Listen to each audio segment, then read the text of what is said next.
Hello, this is Let's Talk About Myths, baby! And I am your host, Liv, here with another conversation episode. You guys know by now how much I absolutely love that I get to do this every week, or, most weeks these days. Next week we will be going back to a reading of the Argonautica, so I won't be leaving you hanging there. But this week I have the wonderful Dr. Victoria Austen. She teaches at the University of Winnipeg, specifically a lot of Roman stuff, but also recently taught a course on Greek mythology in general. And so this kind of started out of that. Or in general, we were discussing reception of Greek myth and ancient Greece, so movies and books specifically, but our conversation devolved a bit into generally just mythology. What makes it so interesting and fascinating, and kind of a lot of the things that I spout to you guys now and then, but as a conversation, and I think that that's really fascinating, looking at those little intricacies and everything, especially from somebody who is actually a PhD, actually teaches these things. So really fascinating to hear about it from a teaching perspective, as well as just a general, passion for the classics. We do talk all about books of classical myth that have come out. So specifically, so many of the more woman-centered, like feminist style retellings, just giving women voices. That was the intention of this. We talked a lot about those books. I have included a list of the books we mentioned in the description of this episode in case you want to look into them.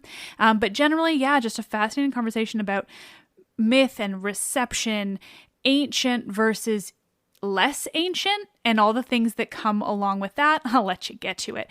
Generally, just a fascinating conversation. Victoria and I have been Twitter friends for a while, so it was so nice to speak with her and learn all of these things and have this incredible discussion all about this thing I love so fucking much.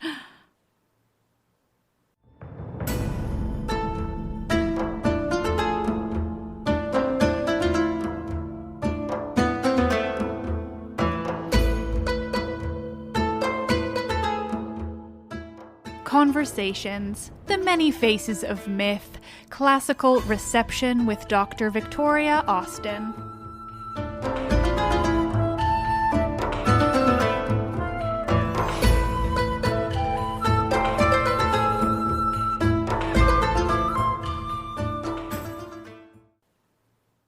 Thank you so much for talking with me today about classical reception in novels. Yes, I'm very excited. I think it'll be really fun. This is something that is relatively new to me, I think, in many ways. And it's something that over the past sort of 18 months, I've just become really, really interested in. It's something that I didn't get to experience a lot when I was a student. So I've come at it more afresh as a teacher, and just having this opportunity to explore these kind of issues with myth in class has just been great. And so anytime I get to chat about these kind of novels, I'm like, yay. Good. Yeah, I kind of feel the same. Like, they definitely weren't really a thing when I was in university. Song of Achilles, I think, had come out, but I hadn't read it. Yeah. I don't remember when it came out. I think actually looking at the dates of when they were published, there's obviously been so many of these classical reception novels that have come out in the last, 5 or so years. But when I look at the publication dates, there weren't many when I was doing my undergraduate. And also, actually, I don't know if this is a UK North America divide, but I actually never took a myth class as part of they seem to be very much a staple in the North American system of classics and at university, particularly as an undergraduate starter course to get people interested.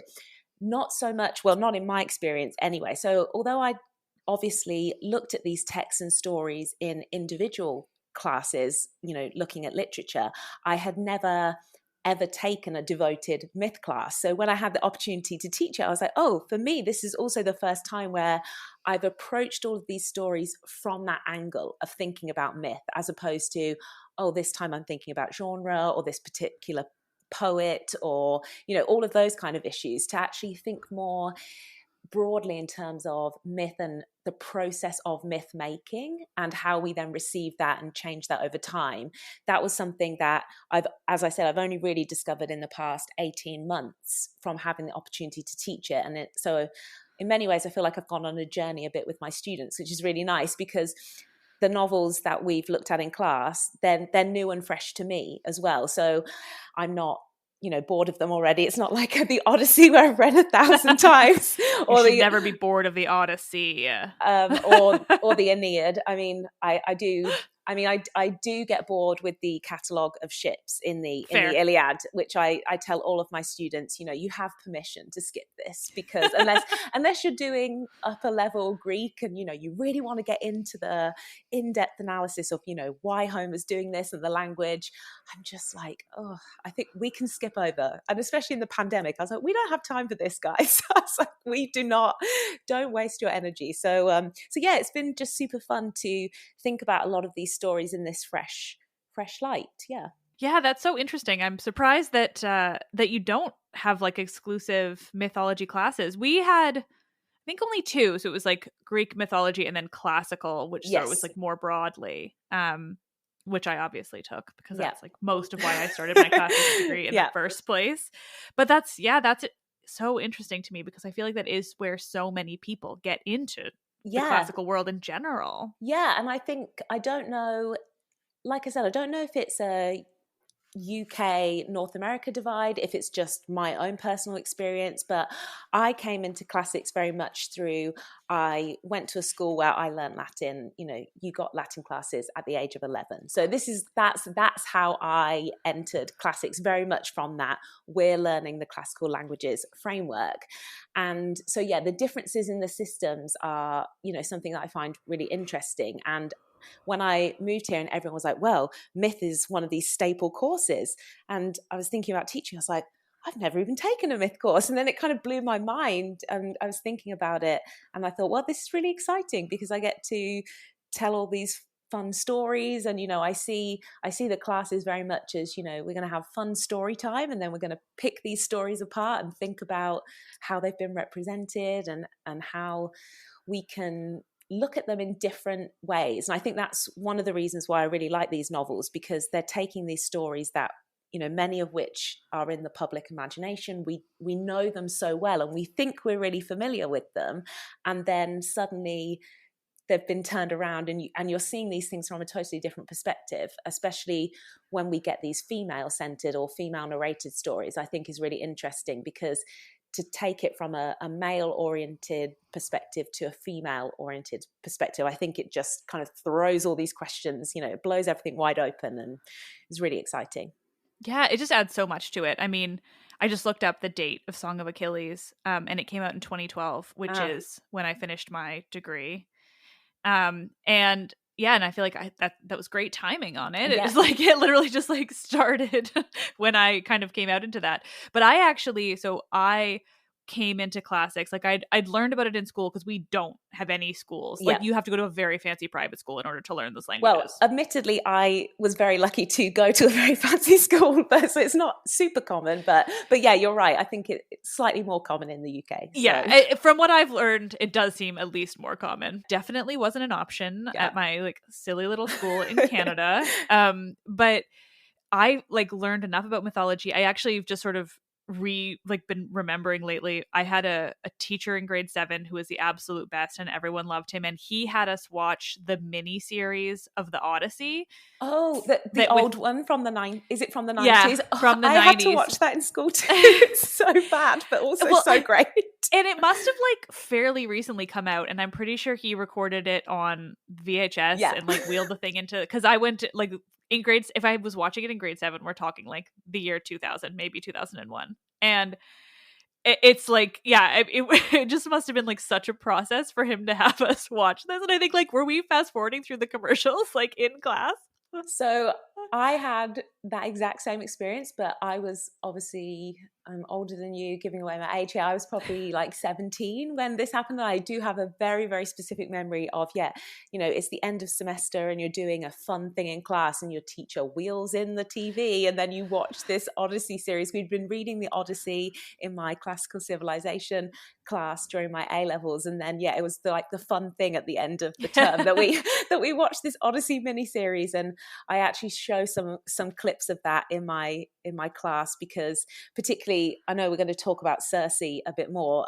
The Circe part of that series is just so cringe. It's just so bad. Oh, I need to find it. Yeah, it's I mean, I'm always amazed actually thinking about the Odyssey that there haven't been more adaptations of the Odyssey. Obviously, we have the film Troy, which I have many issues with, as all my students know. But I'm always amazed that the Odyssey hasn't been developed in that same way, because to me, there's so many fruitful avenues. That would make a really good film or a mini series or something like that. And always surprised that hasn't caught the imagination in the same way. That's a problem with all movies and TV about classics, is that they never actually pick an existing story that is ripe for interpretation. Yeah. I mean, I could talk about the absolute shit interpretations of classical stories forever, because none of them are good. None of them. And none of them stay true to the myth, which I understand why sometimes there's a necessity, but they don't actually pick things that are better. Yes. They always fuck with the myth and make it shittier. I'm thinking notably of Clash of the Titans. It's absolute garbage. The myth of Perseus, if you were to actually tell the myth in a movie, would be amazing. Yes, right. And this is the thing that I actually taught an ancient world through film class, and we've had many of these discussions about sometimes, particularly with things like myth, and there are various interpretations, and I think there is plenty of room for creative license, but the choices they make in these creative license, I'm thinking, why are you doing this? Prime example in the Troy film, Achilles and Patroclus. Of course they're cousins. I mean, I could spend the entire podcast just talking about this. I mean, why they could just be friends. Yes. There's literally no reason to make them related. Thank you. Sure, homophobia, they weren't going to be lovers in 2004. Exactly. With Brad Pitt. But they did not need to make them related. It was, they went so far away from the truth. I'm like, what? A guy can't even have a BFF? What? Why not? They can, the cousins thing, really, yes, a very, very hard time with that. And and then also in that film, how they merge with Briseis and Cassandra, kind of all into one character with Rose Byrne. I'm like, oh, why?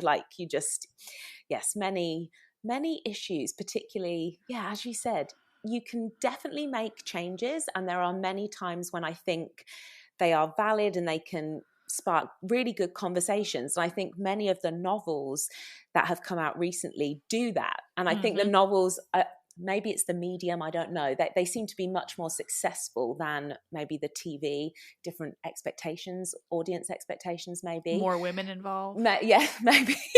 Maybe also that. But the TV and the film ones can often go very, very wrong, I think. It actually acts as a good point of comparison to these novels, which, as I said, I wonder if it's the medium, they have more time to go into these characterizations, but I feel like so many of the novels of classical reception that have come out recently have done a really great job at, yes, there is creative license, they have changed elements, but as I'm reading these texts, I feel, I can believe that this is a valid interpretation of this story, or especially ones that are told from a first person perspective. I'm like, well, you're just imagining what that character would feel like, especially Madeline Miller. Obviously, Song of Achilles is first person perspective with Patroclus, and then Circe with Circe. I mean, I've had this conversation with my students a lot that, they read Circe and they read the Odyssey, and obviously both of those texts have the interaction between Odysseus and Circe. But in both cases, they're told from a first-person perspective. The Odyssey segment is part of Odysseus's narration to the Phaeacians, and Circe, the whole thing is in first-person narration. And I think it really raises that question of, well, if they're both inherently biased in some way, because they're both, which one do we trust more and why? And why do we maybe feel empathy for one character or not? And how does this change our interpretation? And that's why I think when we focus too much on, is this staying true to this, core myth? Well, if we're playing with different perspectives and first-person narration, I think it's just a really interesting thing to explore. I get really frustrated when, some people want to focus a lot on, well, there's this kind of canonical version of the story. And I'm like, well, yes, there is, but that doesn't mean that we can't reimagine it in some way. And I think also there's a whole debate about, well, yeah, we think that there's this canonical version of these stories, but we don't know what has been lost, and that entire process of the materials we have now and the versions, we don't know how many different versions of these stories were floating around. We may think that the standard version of a myth is the standard version just because that happened to be the version that survived, and is talked about. And there's so many issues that go into that in terms of, which texts survive, why, who's behind all of these things. And so I just never see the problem so much with trying to do something different, because I think that's part of that process of myth making, that it's constantly evolving, and we can make a myth what we want it to mean in many ways. Absolutely. I mean, that's so, as this podcast has gone on and I have gotten deeper into the stories, but also just the history, and basically just, the longer this goes, the smarter I become, the smarter people I talk to. Like I look back at 4 years ago and I'm just like, you had no idea what you were doing. Just no idea what you're talking about. Like the things I know I've said that I don't ever want to listen to again, because I'm like, oh my God, you probably said with such certainty all of these different things that are total nonsense. But the thing I harp on now so much is exactly that. It's, what do we have versus what do we not have? Exactly. And from so many different points of view too. Like, I mean, my go-to would be the patriarchy, the fact that, like, I'm sure women were telling stories amongst themselves and we don't have them, and I desperately want to know what they are, but we don't have them. And that doesn't mean that was the whole canonical story, just like what some dude wrote down. More often than not, it's luck about whether we have them, or it's just pure bias. Like, well, he's the one we're going to copy and recopy and copy and recopy, and that's why we have him. But like, he was just some angry dude out in Boeotia who like particularly had things against women, and like we don't know if his version was even like particularly well known. Exactly. Like, we know it was well known, but like well accepted, or so many different things that like there's just so many big question marks. Or if a version that what we consider to be canon, or just the original myth, I use that in enormous quotation marks because it doesn't mean anything, often comes from like a play, because the plays were so popular. But playwrights were doing what these novelists were doing. We just don't know what they were working off of, and therefore we don't know what they changed. And I mean, you only have to look at, if you think about depictions of the same character in different novels, in different plays, between different playwrights. The way that the kind of Oresteia trilogy is framed in Homer in the Odyssey is very different to how the 5th century tragedies depict that story. There's and both of those are considered like these canon depictions, but the Clytemnestra in one is not the same as the Clytemnestra in another. So and especially going back to this contrast between Madeline Miller's Circe novel and the Odyssey, when we have that interaction between Odysseus and Circe, because we're getting it from different perspectives, it's like, well, just because in Madeline Miller's Circe we're seeing this different characterization of Odysseus doesn't make it any less true. It's just different. And it's different because it's being told from a different perspective. Like he's not the one saying it. Like honest to God, like we want to stop listening to you, Odysseus. Like you've been ranting on for a very long time.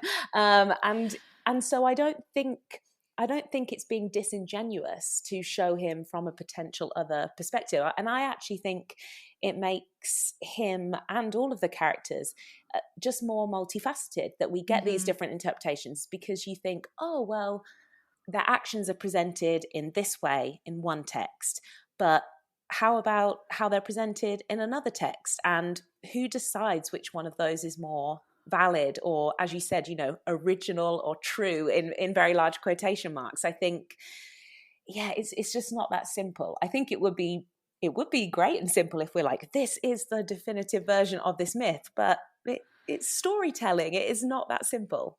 No, I mean, it's the thing that comes up all the time with Medusa, the anger that evokes out of men on the internet when you say anything about her, because they will always find a way to tell you you're wrong. And I love it, and it's one of my favorite things to taunt these days, because I know so much, because I can be like, okay, well, here are the 5 oldest extant sources on Medusa, and this is what they say. So what do you have to say to me? And then there's just so many different things, but people will always try to say one is right or wrong. It's like, no, there are things that are wrong, but only because they don't appear anywhere in the sources. Yes. So I can say that that's wrong, but otherwise, like, zip it. Yeah, and I think one of the really fun things about myth is sometimes the ambiguity. And I think a lot of these receptions of myth are really clever when they play with that ambiguity, because if something's ambiguous, you can't say, well, I've decided to interpret it in this way.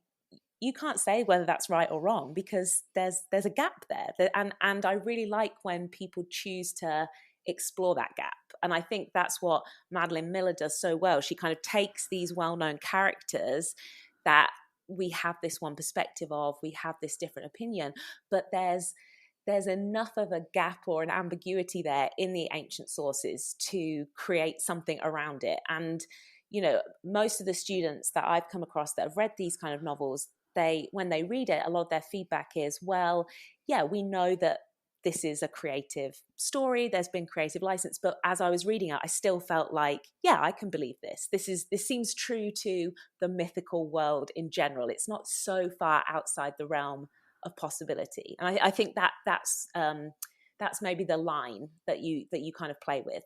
Yeah. Well, I think Song of Achilles is the perfect example of that, if not going far beyond that. Yeah.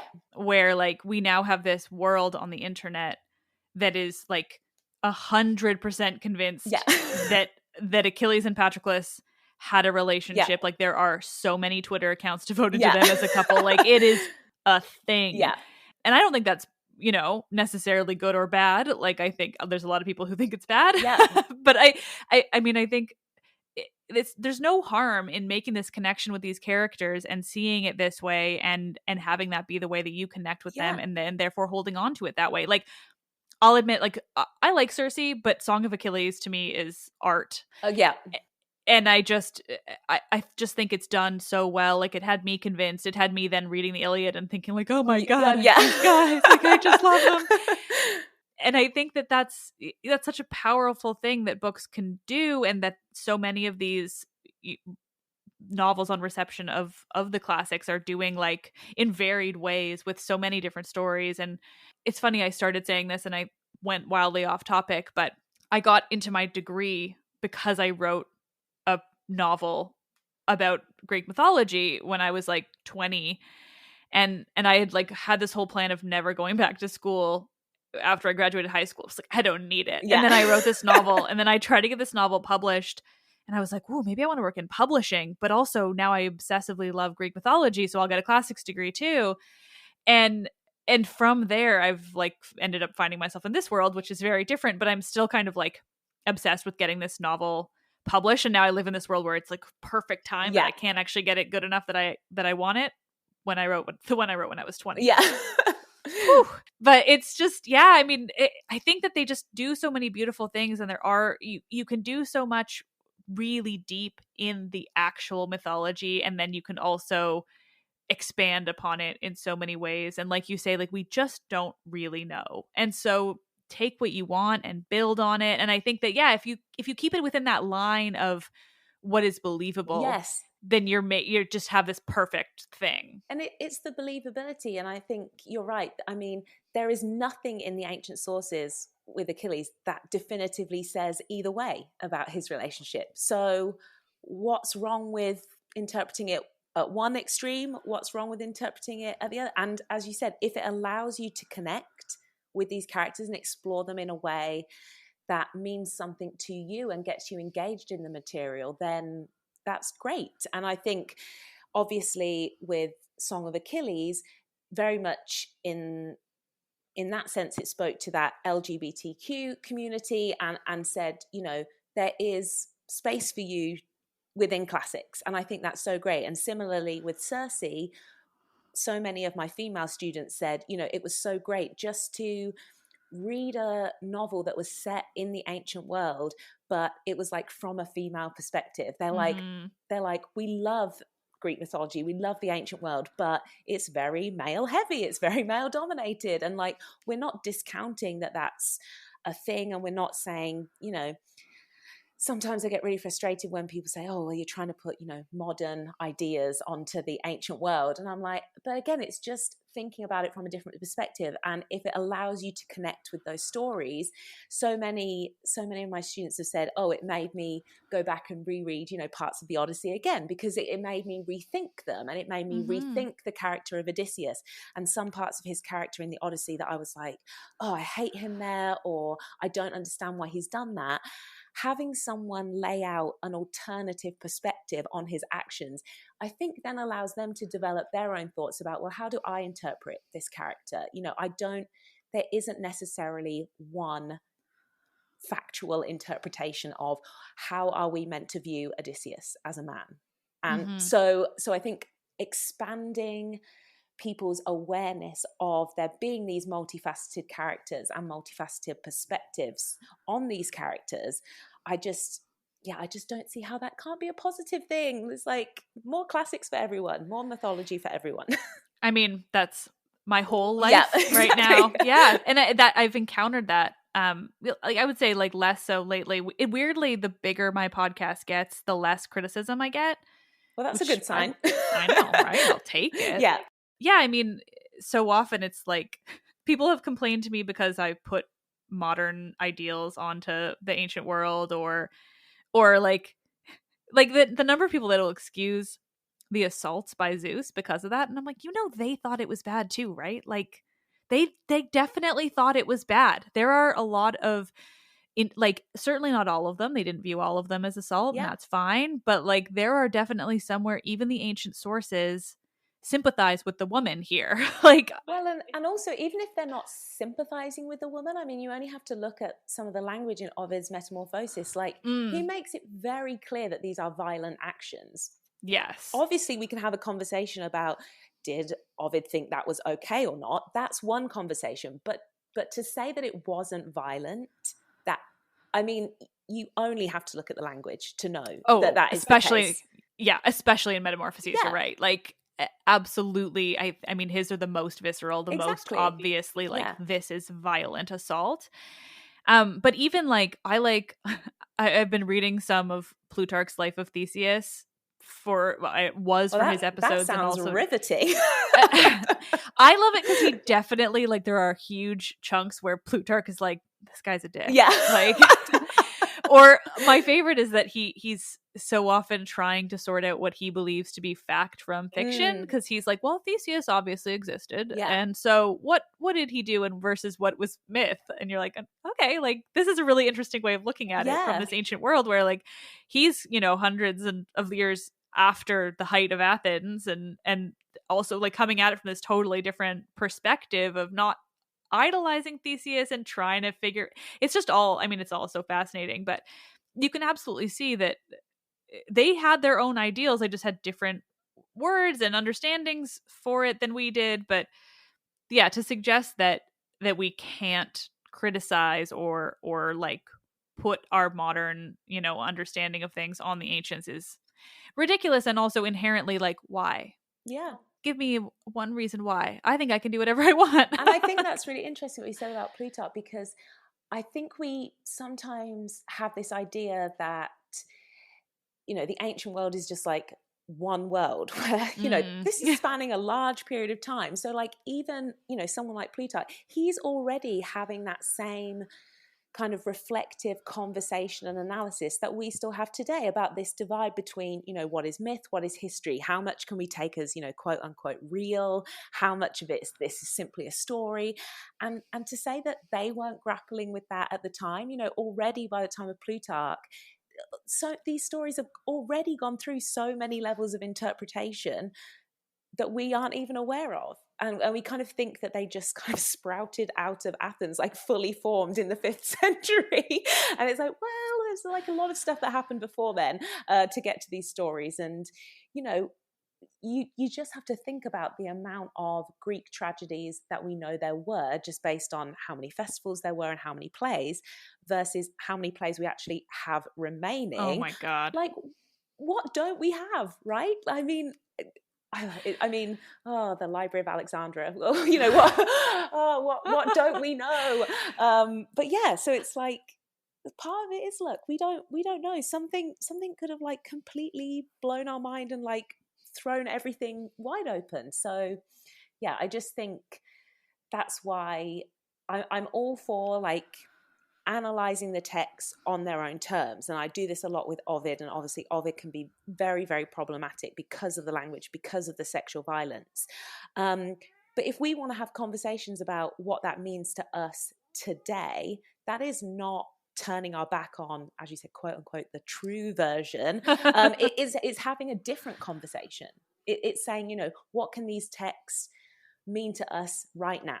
And how is that different? And I think all these kind of receptions and narratives, all art, you know, there's a subjectiveness to it. There's that connection. And so you can't tell someone that's the wrong way to read Ovid. Like if Ovid or Hesiod or Homer give you a certain response, that's a valid response to have. Like, you've read those words and you're experiencing it. So I don't know, like maybe I'm just maybe I don't care so much. I don't know. I just feel very strongly that we should just be open to these kind of interpretations. No, I think it's caring a lot in a different way. Yeah. In a way that like I think I feel the same way, which is this, that like I care a lot about these stories and the characters and everything, but I care more about like just kind of thinking about the intricacies and all the different aspects of what we're just talking about, like the things we don't know, the things that have changed, the things that are regional is the thing that I've been thinking about a lot lately. Like you said, of, you know, things just sprouting out of 5th century Athens. It's like, it's all Athens. Yeah. So what did everyone else think? Exactly. And yeah, I mean, I think it's like about caring about it in that way without caring to like put anyone else down or make anyone else wrong. One of the most entertaining criticisms I've ever gotten from this podcast was like the last time I ever name searched myself on Twitter because they hadn't tagged me, and somebody was complaining without naming me at first that there was a mythology podcast. I'm sorry in advance, there's a cat about to jump up on me. We'll see whether he interrupts. That there's a mythology podcast, and she was like, we don't criticize ancient cultures, we revere them, something like that. Probably not the word revere, but it was very much like as if they were just above criticism. On top of that, she had a problem with me criticizing them because she believed I was American, and so because America's a mess, then I really can't criticize ancient cultures. Interesting. Like, yeah, added to the nonsense of it, while also making me furious that someone thought I was American, and thinking I can't respond to this because they did not tag me, and so I just have to let it go and then think about it for the next 6 months, which I am, because it was just so silly. Like, I have no problem with them saying I can't critique the ancient world because that's utter nonsense. It's like, I definitely think more about the fact that part of it was that they believed I was American. But it's just such an interesting thing that like people have that kind of visceral response. Yeah. When I'm just like, do you know what I'm doing with my show that you're mad about? Is spreading it to like hundreds of thousands of people who have no basis in classics and just picked up a podcast one day. And I think that's badass. Yes, like, 100%. Yeah, that's the thing that needs to be done, is like spread these stories in that way where you're looking at the, you know, quote unquote truth of it, but the truth of it being that there is no truth of it. And I think this is one of the things that I really came to grips with when I was teaching my ancient world through film class, because initially you kind of go in, I went in and I was like, oh, I'm going to like tear all of these movies apart. And then I realized, you know, how productive actually is that? You know, it's a very, and then gradually as the course went on, it became much more about, and the conversations that I was having with my students, it became much more about, okay, why was this particular interpretation of the classical world coming out at this time? So Troy being a really good example of, with Achilles' relationship, Hollywood in 2004, not ready to show Brad Pitt in a gay relationship, like 100%. And we had that conversation, you know, if it was made today, do we think that they would go there? Do we think that, and obviously in Netflix's Troy Fall of a City, they did go there, and they included those elements. And yeah, so it's kind of looking at these things as a product of their time and how they're a reflection of, you know, what's going on. And I think that's a really interesting question, because I think often these films, they get people interested in the ancient world, and these novels as well, get people interested in the ancient world, spark an interest. Then if people want to go and read the ancient sources, even better. But I think the really interesting conversation is, well, what is it telling us about the time that it's been created? What is this interpretation telling us about the people that created the interpretation, the audience expectations? You know, why was this reception made at this time? I think is like something that I find really, really fascinating, like tying it in with the historical context and what's going on. I recently have rewatched some of those, like Troy and Alexander and 300. And I think it's not a coincidence that all three of those movies came out in a like 3-year period. 100%. You know, and there's a little something that was going on in the Middle East at the time that I think is a pretty clear indicator of why those were made, or at least like part of it. Yeah. And, you know, there's a movie, this is not really classical reception, but that I have recently been reminded exists and can't quite believe it exists. Kingdom of Heaven. Oh, yes. That's one of my dad's favorite films. And I'm like, oh, I have lots to say now about this. I'm like, yeah, that's another Orlando. Is it Orlando Bloom? Yeah, it's Orlando Bloom. It was like his height. Yes. It was like around. It was like a peak historical epic. Exactly. It was like after Lord of the Rings, and when he was like making pirates and Troy and Kingdom of Heaven. It's like post Gladiator, when like the historical epic like came back in vogue after that. Exactly. And yeah. And Ava Green is in it, and on the cover she is wearing some like Middle Eastern garb, and you're like, you're a white British woman. Yeah. Yes. Some of these movies, like you watch at the time, you're like, oh, great movie. And then some of them just age terribly. And it's like, oh, that would never get made now. And good. Yes. Yeah. Like Cleopatra. We also watched this during my Ancient World 3 film. And I was like, oh, this is not aged well at all. They're really, really interesting when we have these different perspectives. And like I said, I just think we focus too much on the question of, you know, quote unquote historical reality, when how can we even talk about that with myth? Because it's like, it's not history, it's different. It's storytelling, it's myth making. It is not it's not history. So it's not. The key too is the thing that people forget if you're not in this world is that, like we were saying with Plutarch, we're talking about like sometimes 1,000 years. Like Homer is nowhere near Virgil. Like, you know, it's like, let alone even Homer to the playwrights, to the tragedians. Like even that. Yeah, we kind of I think sometimes, and it's really easy to do this. I do this even myself. You forget the vast gaps in time between some of these texts. You kind of just think of them, oh, they're all, you know, mythological narratives. They're all ancient. I mean, what does ancient mean? I mean, you would never, in like kind of postmodern history, you would never talk about a novel that came out now in the same breath as a Victorian novel. But that's kind of what we're doing. And it's that's even like, that's not that long ago comparatively, right? The thing I've been doing lately I forget when this has even come up for me, but my go-to is like suggesting that Shakespeare and I are close in time.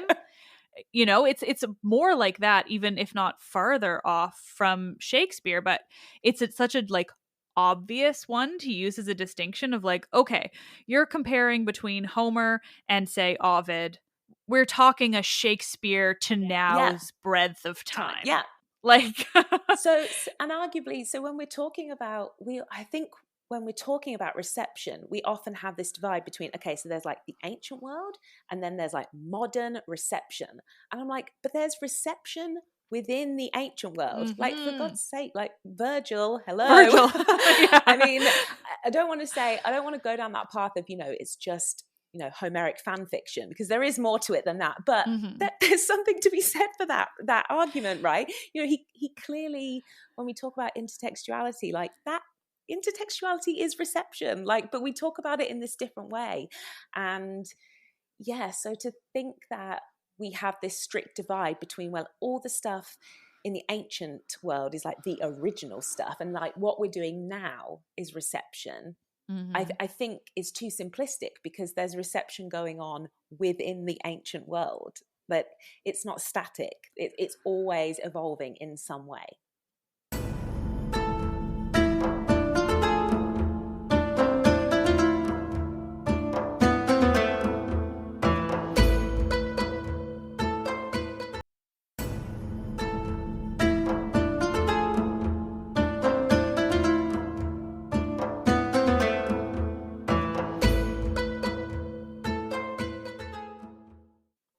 When it comes to reception in the ancient world, or maybe not even reception, but this just made me think of it. But I think it also still runs back to what we don't have. Like, I was just thinking about Ovid, and, in the vein of this, and the way people often leap to Ovid as an example of like not a true myth, because he was writing from the Roman period and from Rome in general, but and as if that because his stories deviate from the extant Greek myths, that he somehow made it all up. Yeah. And I just want to think, I mean, again, this always comes up for me with Medusa, because this is the thing that people love to hold on to in this very bizarre way. I mean, I think I hold on to her now as a like way to counter the men who hold on to her in a misogynist way. So now she's just become my whole world because I just have to do it. But the idea that because Ovid makes it clear that it was an assault, but Hesiod doesn't make clear that it was non-consensual, that obviously Ovid made it up, is absurd. It's like it's nonsense to suggest that Hesiod, who does explicitly say that Poseidon lay with her, that because he says lay with and Ovid says like essentially rape, that somehow Ovid made it up, is like fooling yourself. And you have absolutely no grasp on how like myths have evolved, or what we do and do not have, like no grasp on history to, if you want to say that. And I think it's really interesting the way that then things kind of work in cycles, because you have, like you said, kind of Hesiod. It's that there's ambiguity there. Like, again, we can argue, it's not incorrect for Ovid to say this, because lay with, that could mean anything. I mean, that's such a vague description, right? So for Ovid to interpret that in a violent way, that's completely within the realm of possibility. And then a lot in my classes, because I'm interested in art history as well, we look at kind of later art depictions of a lot of the myths. So we kind of go through Ovid's tales, and then we kind of look at, and here are, various artistic interpretations of the myth. And we kind of go and we see, even in the art, this really broad set of interpretations. Sometimes these myths can be really romanticized, like, that they're all frolicking around and it was all kind of fun. And then other paintings can be really, really dark and visceral. And it's like both of those pieces of art, they're like picking up on different parts of the story or interpreting it in different ways. And again, we can also link this to, the time of production, because, you see very much in Renaissance art, they go very much for the kind of like romantic angle. And then the more modern art, they, a bit dark or different interpretations. And also looking at which parts of the myth, obviously in art, they're kind of a snapshot. And I always find it fascinating, which parts of the myth are you trying to draw out in this depiction, especially with the metamorphosis. there's many paintings with like Actaeon and Diana, like seeing her bathe, and then it's like some of them show the kind of moment that Actaeon finds Diana, and then it's this very weird, oh, I've seen these nude women like bathing and I shouldn't be here. Sometimes it's a very violent episode where he's already transforming, and then it's kind of foreshadowing that he's going to get ripped to pieces by these dogs. And so it, the moment that they choose to highlight in these pieces of art as well, I think is really interesting. And I think my students always like looking at these depictions because it's fun to pick out, well, which part of the myth are they trying to show here? Like, does this hold true to the kind of text that we've just read? Is it a different interpretation? Is it a different flavor? And so, when I think about reception, I don't just think about different texts. I like to think about art and, film as well. And I just think all of these ways, it just kind of so many interpretations of these stories. And I think the more that we can grapple with these different interpretations and think about, as I said, well, what do they bring up for you? What are they signifying for you? How are we viewing this, as opposed to, when this painting came out in the 1600s, how would they have viewed it? That there's such interesting conversations to have. And I don't think that kind of negates this, we're doing quote unquote true mythology. It's I just think it makes it more interesting. I think it makes it more interesting, more complex, more nuanced. So absolutely, that's my TED talk.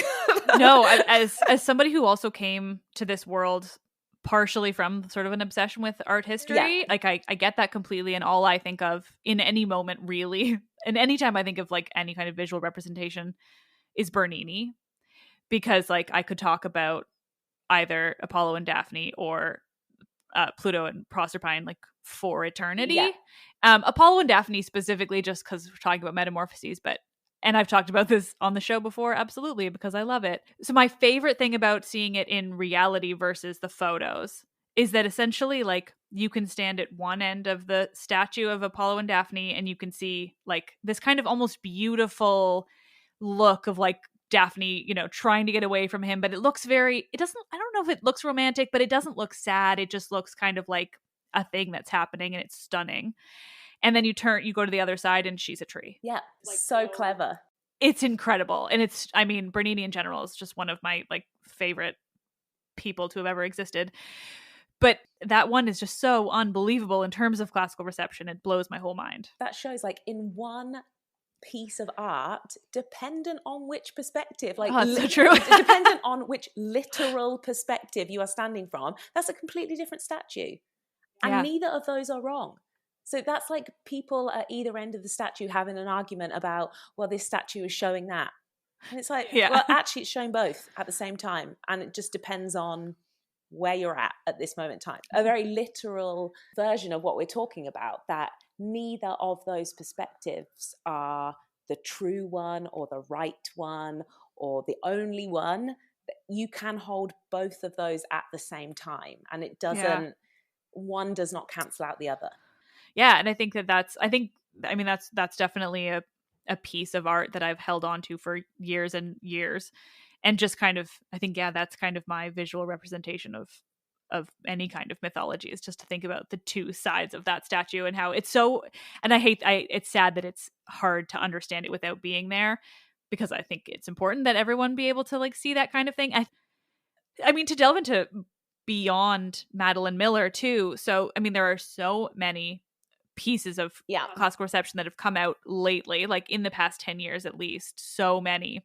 What are some other ones that you kind of think of? So one of my favorites, and I say favorites, it's an odd choice of word because it also, it was like a lot of feelings and emotions, and it was very visceral, was Pat Barker's Silence of the Girls, because like it is intense, like it is an intense novel. Like it deals with a lot of violence, like it is gritty, it is real, it is raw. And I think obviously, if your listeners don't know, so this is a novel that obviously tells the story of the Trojan War, but from Briseis's perspective. So it's very much centered on that idea of a female war slave and all of the sexual violence that goes into being in that position. And one of the things I find really interesting about Pat Barker, and I didn't realize this until I kind of finished reading the novel and then read the bio at the back, and it made sense, is that she comes, from the perspective of kind of writing war narratives as opposed to coming from a classics perspective. And I felt that was a really interesting take, because I think that's why it seems so real in terms of depicting the grittiness of war, because the other novels they've written are, focused on like World War I, World War II type narratives, like trench warfare and like the darkness of that, and the way in which they captured that real gritty, reality of war. Sometimes I would read a chapter and it would just like, it was like visceral, that it was just like so raw. But at the same time, that does make it a tough read, because it doesn't skimp on the details of the harshness and the realities. And I think that that's something that is often missing, or not necessarily missing, but a lot of interpretations tend to, rightly or wrongly, you have a kind of romantic element, or maybe they're just kind of trying to give a fresh perspective on a story. But this one was just like really, really, it just felt so real. I felt like, oh, this is actually describing a war. Like, this isn't heroic really at all. This is like gruesome and brutal. And yeah, I thought that it was very, very powerful. But yeah, so like a tough read, but in a good way. Yeah, I read it when it first came out. I mean, I just remember thinking that it was such an interesting adaptation. And I think at the time I'd really only read like Song of Achilles. Yeah. I don't even know if I read Circe by then. So I guess Circe hadn't even come out. No, because Circe's one of the really recent ones. So yeah. Yeah, other than like this year alone. But yeah, I mean, just so powerful. And then she is writing, I think the next one's about the Trojan women. Yeah. I think she's kind of picking up the story, because it kind of ended as the war was ending. And I think she's picking up the story kind of like, well, what happens to these women that we've come into contact with after the war?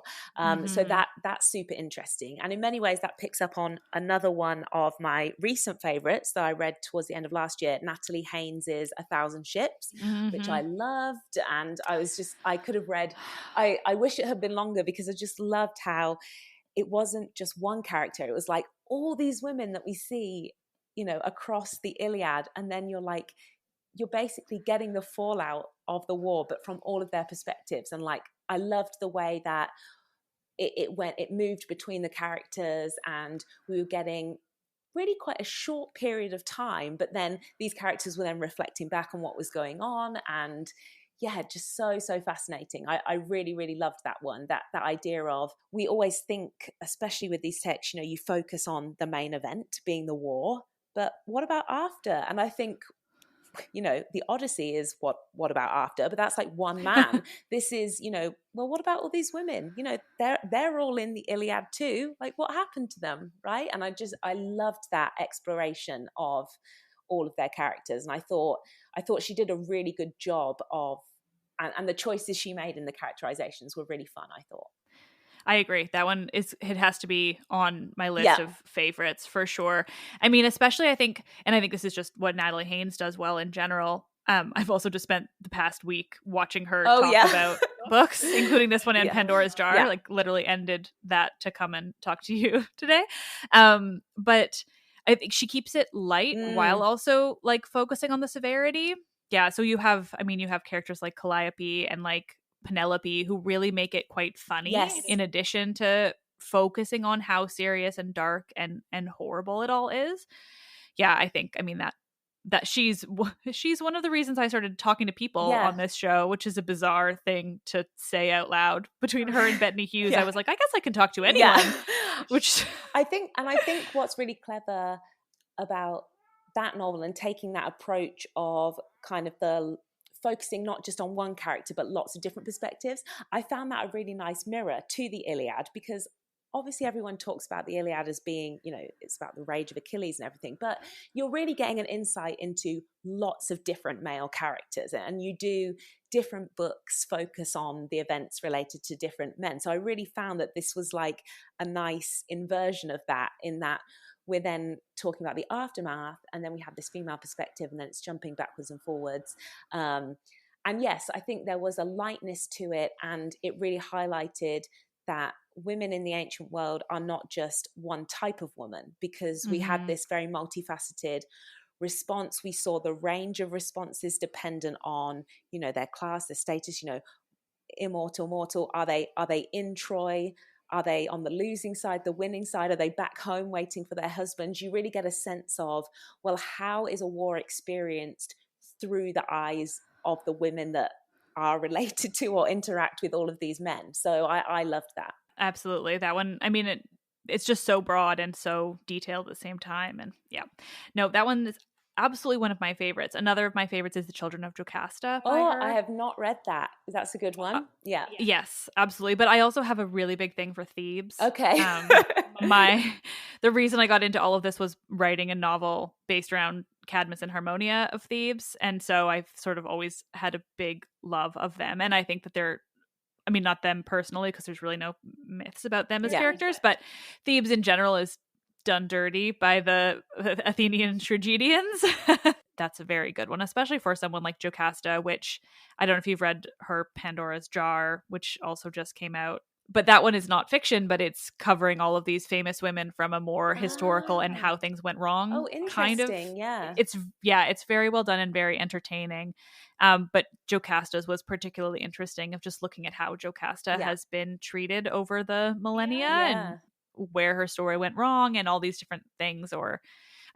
She's a good example of what happens to so many women in mythology, which is just that it's not looked at like how they feel or what they care about, and why not? Yeah. And so, yeah. Yeah. And I think this was one of the things, so not just with Pat Barker's Silence of the Girls, but then Emily Hauser, obviously, with her Golden Apple trilogy, the first one of those also focuses on Briseis and also Chryseis as well.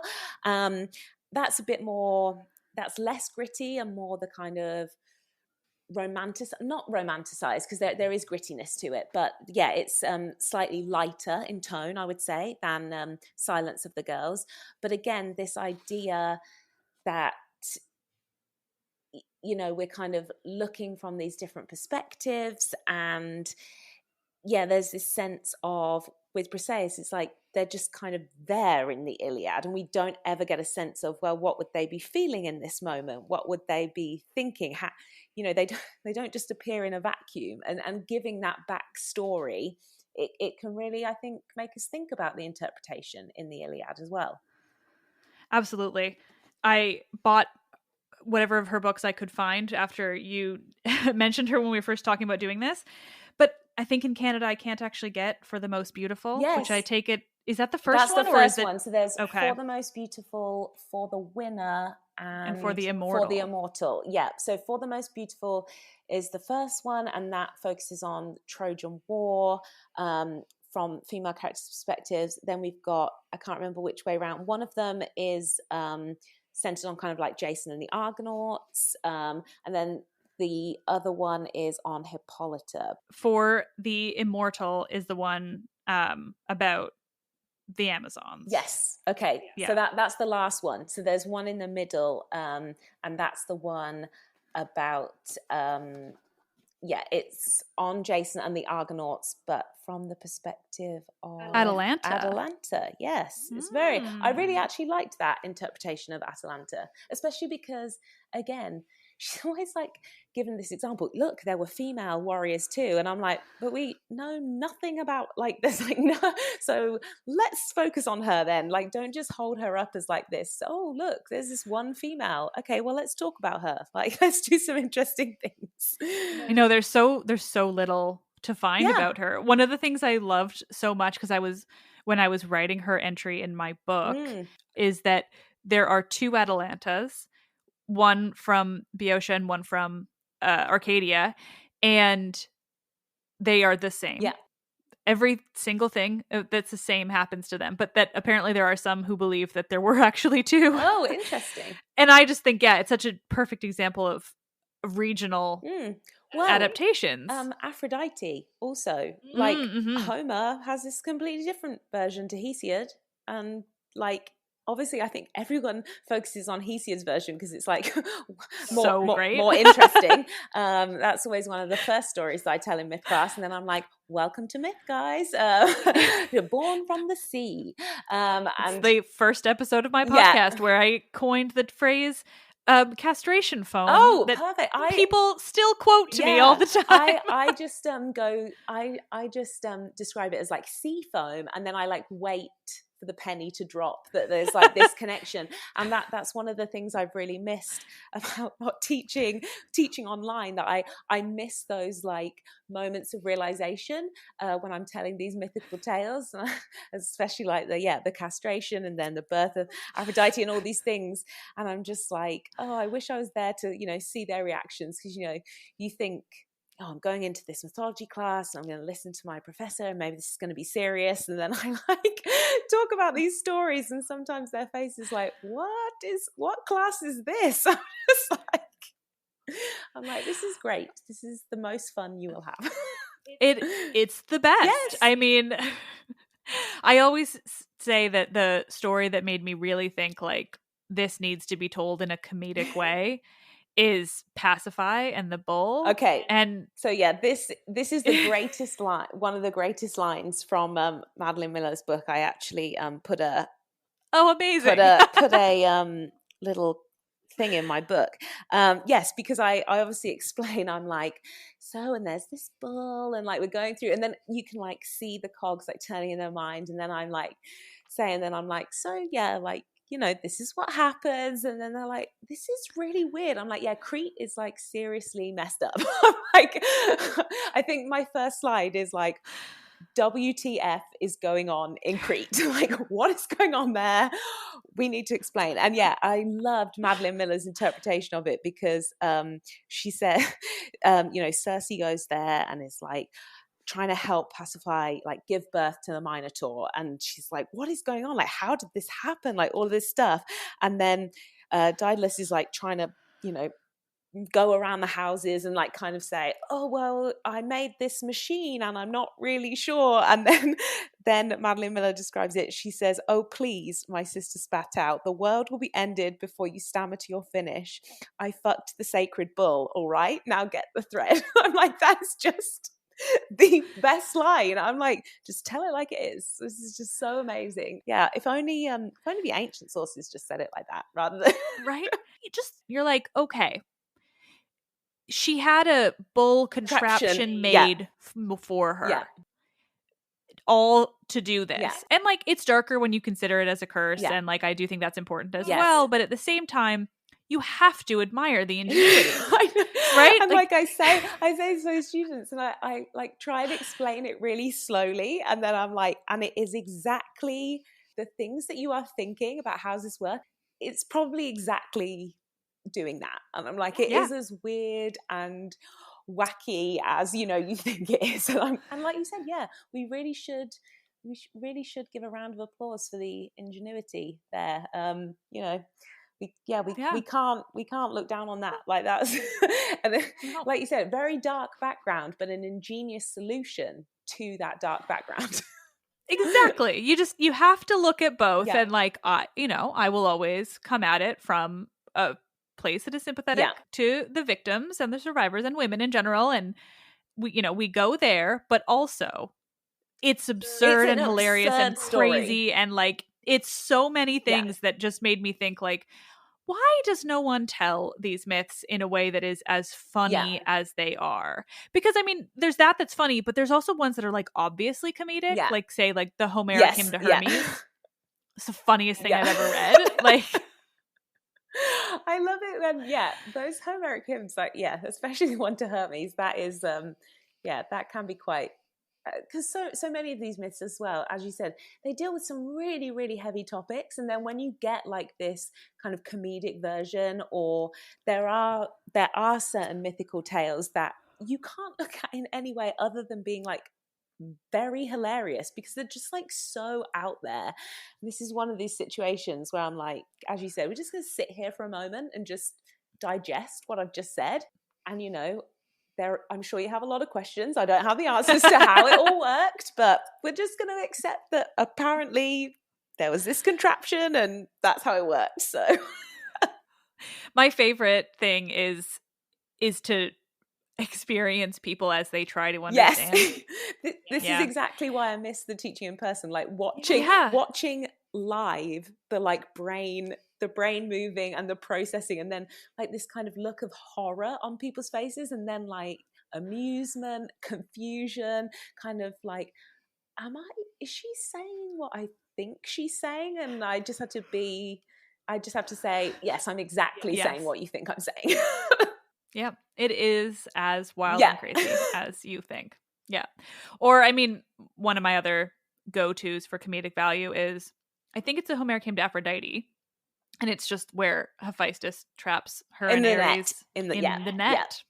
Like, it's just so good. It's all just so silly, and like they clearly knew it was funny, especially with Hermes, but I think that they clearly knew that Aphrodite and Ares getting caught in a net, and also all the gods laugh at Hephaestus. Like they all literally are like, what the hell are you doing, dude? Like, just get over it, just let her fuck Ares. Like, it's gonna happen. You're right. It's like the actual gods in the myth, they're all like in on the joke, so it's like, I think we're allowed to laugh at this because like in the myth they're laughing, so like clearly this is meant to be funny.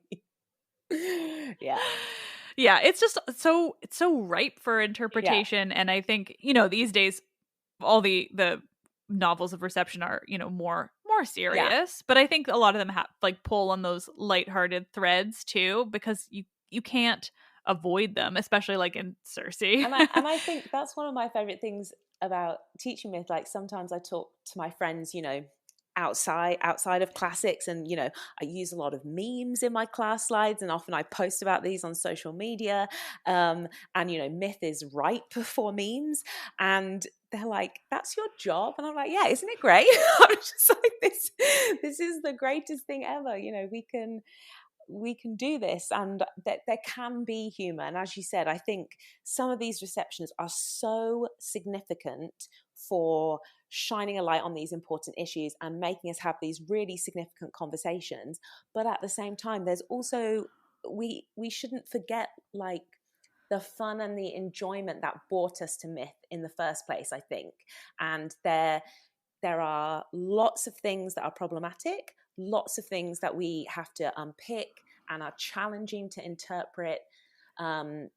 But at the same time, I think the joy in these stories is that there's also the opposite of that we can find comedy sometimes. We can find, you know, there are joyous moments. There are characters that we can connect with that, you know, don't repulse us in the way that other characters do. So, yeah, there's something for everyone in there.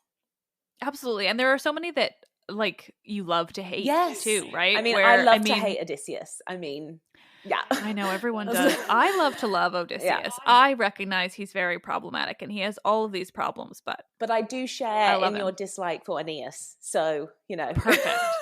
And I mean, I say this as a Romanist who prefers the Aeneid as a text, and like I'm more naturally interested in what's going on in that text than I am the Homeric epics.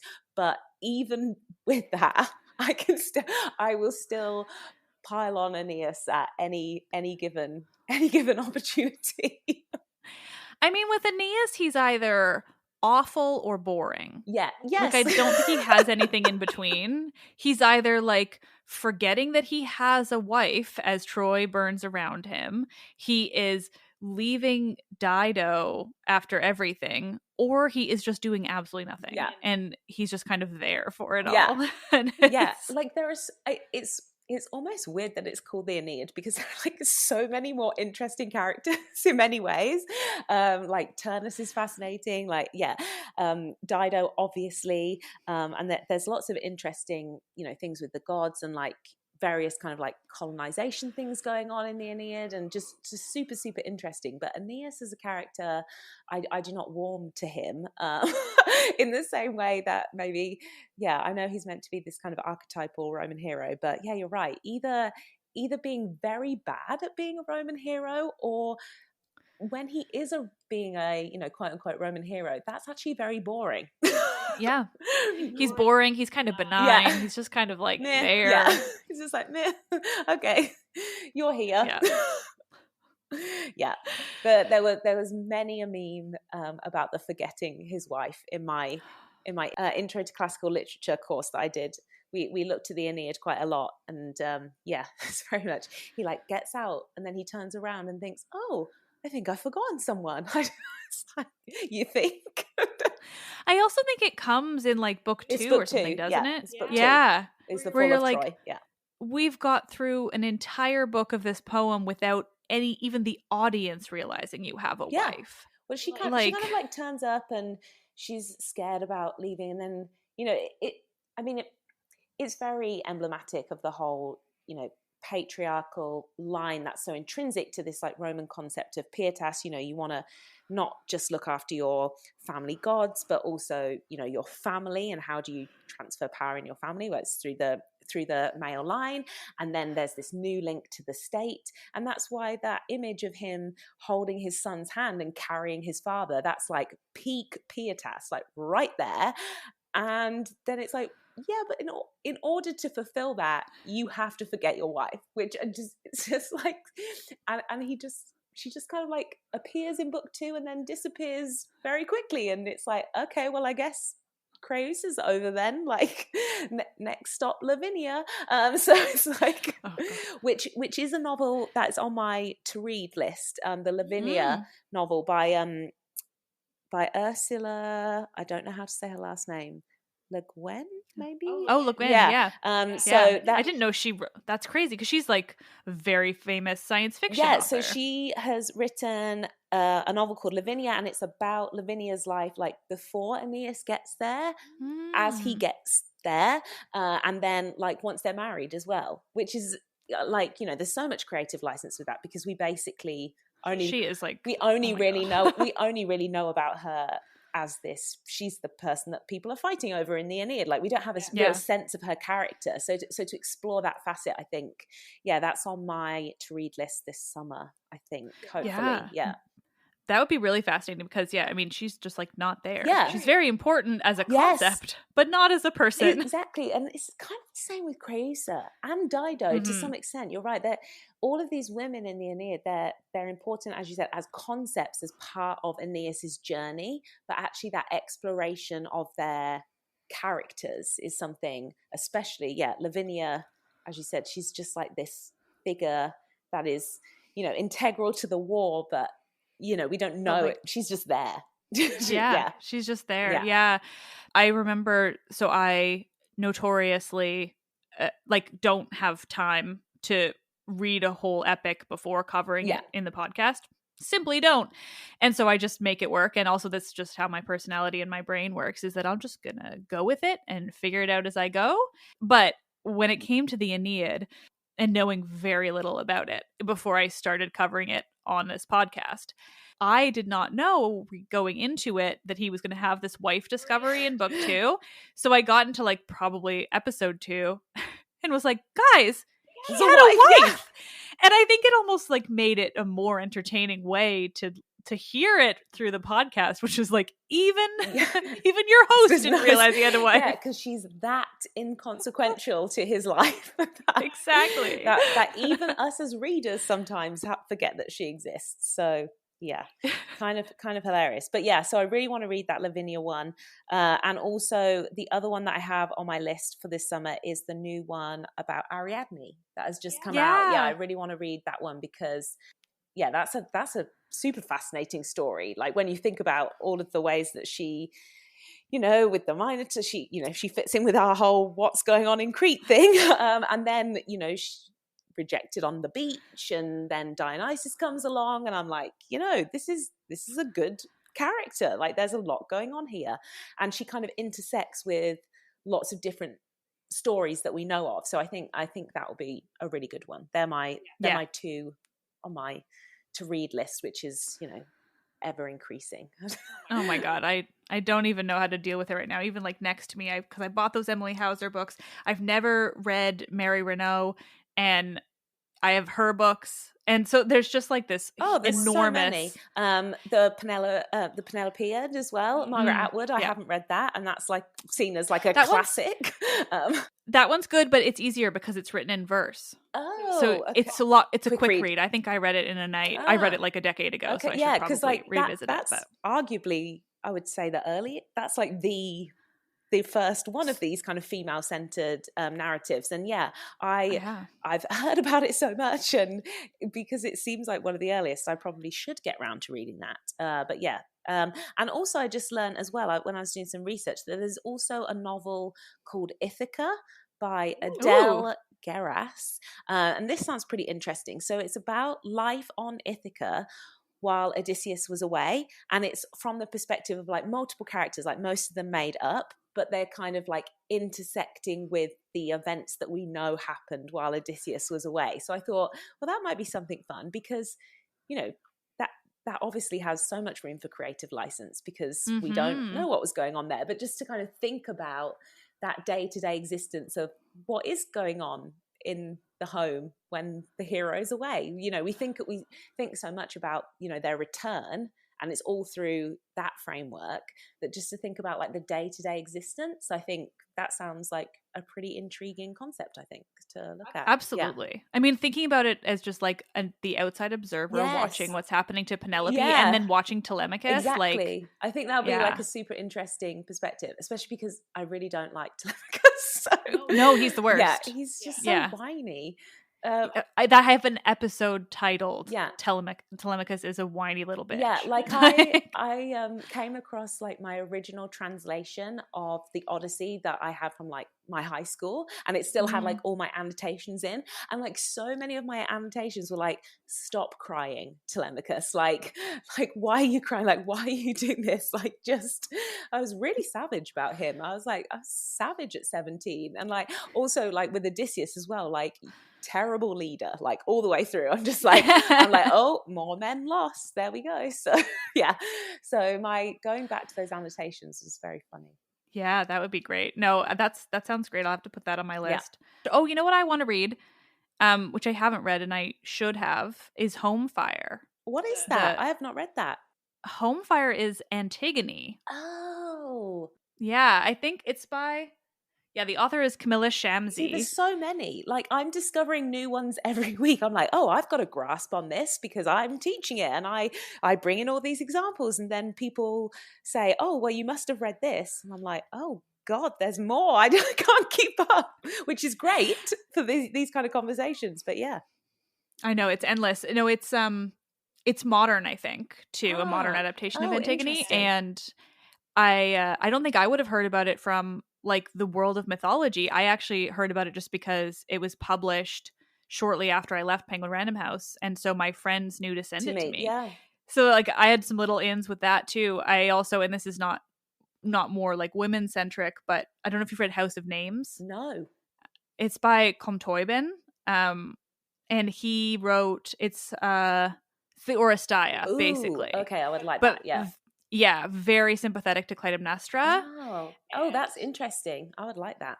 Definitely recommend that one. It's beautifully written. Also, I mean, he's just an incredible writer. Yeah, that one was that came right in turning point in my life. I actually remember finding a kind of like resurgence of mythological love while I was still at Penguin Random House, because the announcement for it came across my desk for like I handled contracts.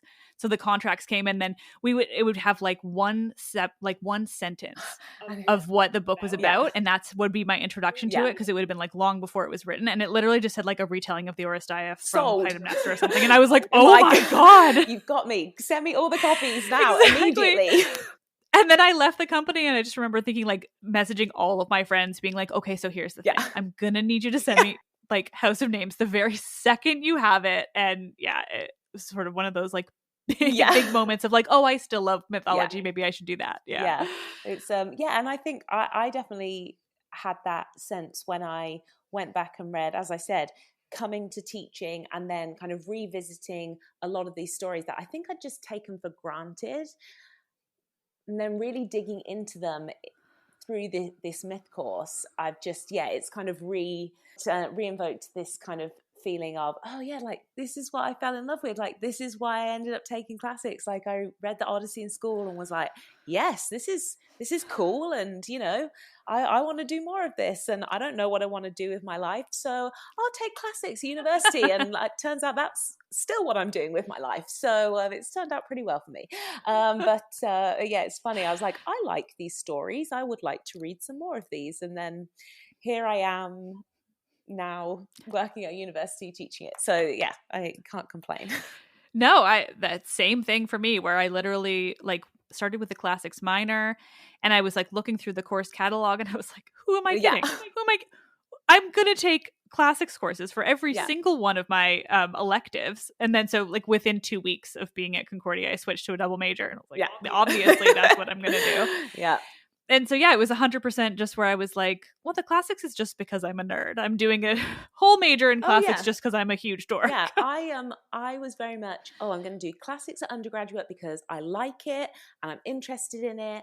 And it would just be like a really good degree for me to have. And then I'm going to do postgraduate law. Well, that was my plan. I was like, it'll be a really great foundation. I get 3 years of doing all these things. It will act as a really good foundation to, go and get that law career. And then I was like, actually, I think I'm going to carry on doing this. So, and 10 years later, I still am and talking to you. So there we go. I mean, clearly all works out. I mean, this is much more fun than law. I think perhaps so. Less lucrative, but definitely less lucrative. As an adjunct instructor, yes, definitely less lucrative, but I agree, way more fun. This has been so much fun. Thank you, Victoria, so much. Yeah, this has been, I normally always just have these conversations with students, obviously, and then I've really missed, and because everything's been online, I've really missed having just like a general conversation about myth. And now I'm like, this is so great. So yeah, it's really thanks for having me on, and just to chat about everything. I think we covered a bit of everything there. We really did, yeah.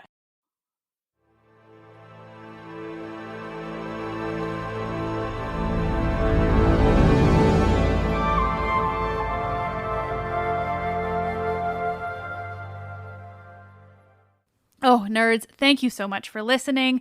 I just love these conversations. So many of them I recorded like even a couple of months ago now, and then I get to re-listen to them as I'm editing them for you, and I learn things all over again, and I'm reminded of just the fun and incredible conversations I get to have with such incredibly intelligent and nerdy people. It's just the best. So I hope you love this episode. Like I said, next Friday will be a reading of the Argonautica before we return to another conversation episode the week following. Thank you all. You're the absolute best. I am Liv, and I love this shit.